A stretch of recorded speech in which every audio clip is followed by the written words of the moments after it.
Capítulo 3. Queridos amigos, esta es la segunda carta que les escribo, y en ambas he tratado de refrescarles la memoria y estimularlos a que sigan pensando sanamente. Quiero que recuerden lo que los santos profetas dijeron hace mucho, y lo que nuestro Señor y Salvador ordenó por medio de los apóstoles. Sobre todo, quiero recordarles que en los últimos días vendrán burladores que se reirán de la verdad y seguirán sus propios deseos. Dirán: ¿qué pasó con la promesa de que Jesús iba a volver? Desde tiempos antes de nuestros antepasados, el mundo sigue igual que al principio de la creación. Deliberadamente olvidan que hace mucho tiempo Dios hizo los cielos por la orden de su palabra y sacó la tierra de las aguas y la rodeó con agua. Luego usó el agua para destruir el mundo antiguo con un potente diluvio. Por esa misma palabra, los cielos y la tierra que ahora existen han sido reservados para el fuego. Están guardados para el día del juicio, cuando será destruida la gente que vive sin Dios.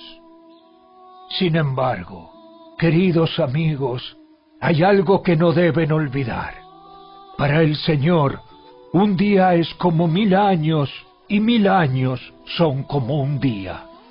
En realidad, no es que el Señor sea lento para cumplir su promesa, como algunos piensan. Al contrario, es paciente por amor a ustedes. No quiere que nadie sea destruido. Quiere que todos se arrepientan. Pero el día del Señor llegará tan inesperadamente como un ladrón. Entonces los cielos desaparecerán con un terrible estruendo, y los mismos elementos se consumirán en el fuego, y la tierra, con todo lo que hay en ella, quedará sometida a juicio. Dado que todo lo que nos rodea será destruido de esta manera, ¿cómo no llevar una vida santa y vivir en obediencia a Dios? Esperar con ansias el día de Dios y apresurar que éste llegue. En aquel día, Él prenderá fuego a los cielos y los elementos se derretirán en las llamas. Pero nosotros esperamos con entusiasmo los cielos nuevos y la tierra nueva que Él prometió, un mundo lleno de la justicia de Dios. Por lo cual, queridos amigos, mientras esperan que estas cosas ocurran, hagan todo lo posible para que se vea que ustedes llevan una vida pacífica, que es pura e intachable a los ojos de Dios. Y recuerden que la paciencia de nuestro Señor da tiempo para que la gente sea salva. Esto es lo que nuestro amado hermano Pablo también les escribió con la sabiduría que Dios le dio al tratar estos temas en todas sus cartas. Algunos de sus comentarios son difíciles de entender, y los que son ignorantes e inestables han tergiversado sus cartas para que signifiquen algo muy diferente, así como lo hacen con otras partes de la Escritura. Esto resultará en su propia destrucción. Queridos amigos, ustedes ya saben estas cosas. Así que manténganse en guardia. Entonces no serán arrastrados por los errores de esa gente perversa y no perderán la base firme que tienen. En cambio, crezcan en la gracia y el conocimiento de nuestro Señor y Salvador Jesucristo. A Él sea toda la gloria, ahora y para siempre. Amén.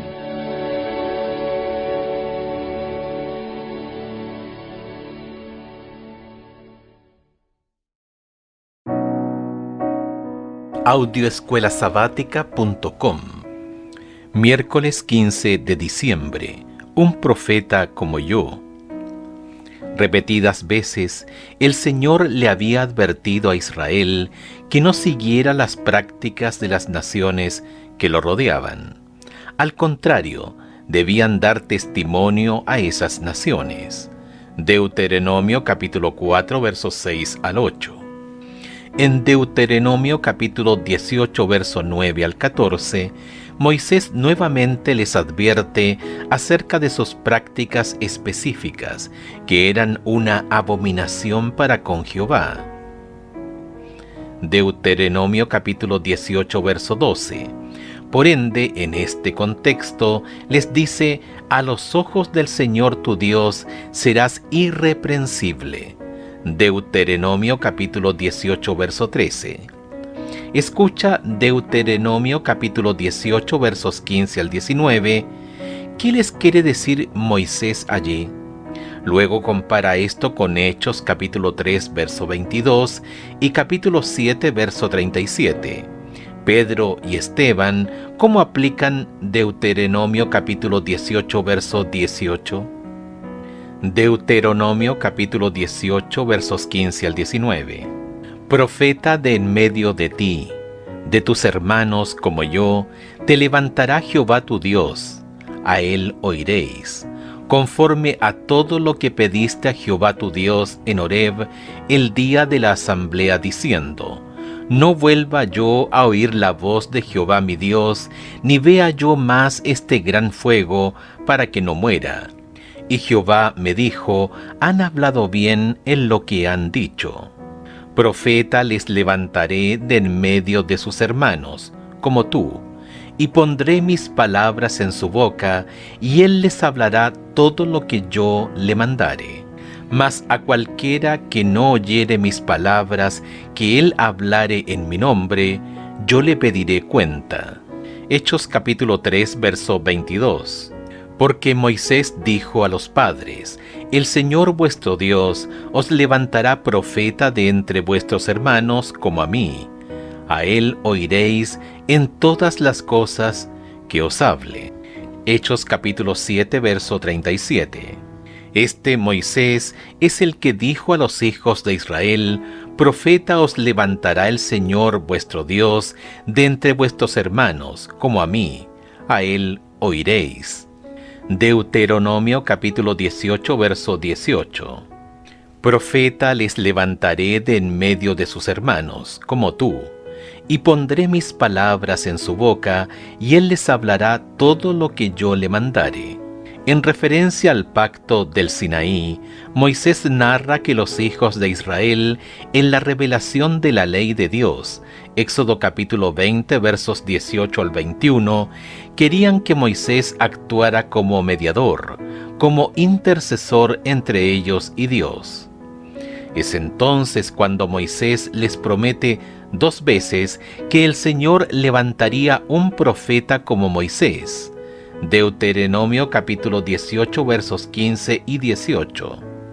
Dado el contexto, la idea es que este profeta, al igual que Moisés, entre otras cosas también sería un intercesor entre el pueblo y el Señor. Muchos siglos después, tanto Pedro como Esteban citan este pasaje en referencia a Jesús. Para Pedro, Jesús fue el cumplimiento de lo que habían dicho sus santos profetas, Hechos capítulo 3, verso 21, y los líderes debían obedecer a él y lo que él dice. Es decir, Pedro usó este pasaje que los judíos conocían y lo aplicó directamente a Jesús, con la idea que debían arrepentirse por lo que habían hecho. Hechos capítulo 3, verso 19. A continuación, en Hechos capítulo 7, verso 37, cuando Esteban, aunque en un contexto diferente del de Pedro, estaba proclamando a Jesús, él también se refirió a esa famosa promesa y también sostuvo que señalaba a Jesús. Estaba diciendo que Moisés, con su papel en la historia y como dirigente de los judíos, había prefigurado a Jesús.